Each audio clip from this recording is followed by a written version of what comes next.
গত সরকার চলে যাওয়ার পর থেকে কিন্তু আপনি বলে আসছেন যে এই নির্বাচনটা খুব সহজ হবে না, যদিও নির্বাচনটা খুব সহজই হওয়ার কথা আপনার জনপ্রিয়তা, বিএনপির জনপ্রিয়তা সবকিছু মিলে। এখন আমার প্রশ্ন, নির্বাচনটা তো হয়ে গেল, এটা অনেক সহজ ছিল কিনা আপনার কাছে? আর এই প্রশ্নটার একটা ছোট্ট লেজ হলো যে এরকম যে একটু অভয় দিলে বলি যে আপনাকে কোনো এই 200-র বেশি আসন পাওয়ার জন্য আপনাকে কোনো ইঞ্জিনিয়ারিং করতে হইলো কিনা? It's like, thank you so much. আপনাকে ওটাতে জানাই। আপনি আমাদের আমাদের জনগণকে কনভিন্স করাটাই হচ্ছে আমাদের ইঞ্জিনিয়ারিং। জনগণকে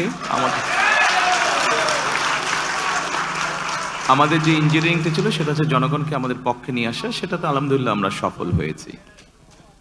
আর জনগণকে কনভিন্স করে একটি সুষ্ঠু সুন্দর পরিবেশ এনশিওর করাটাই ছিল আপনার প্রথম প্রশ্নের উত্তর। অর্থাৎ যেটা আপনি বলেছেন, যেটা আমি বলেছিলাম কঠিন হবে কিনা, অবশ্যই যে কোনো ভালো কাজ, ভালো গোল অ্যাচিভ করতে গেলে তো কষ্ট করতে হয়, কঠিন হবেই।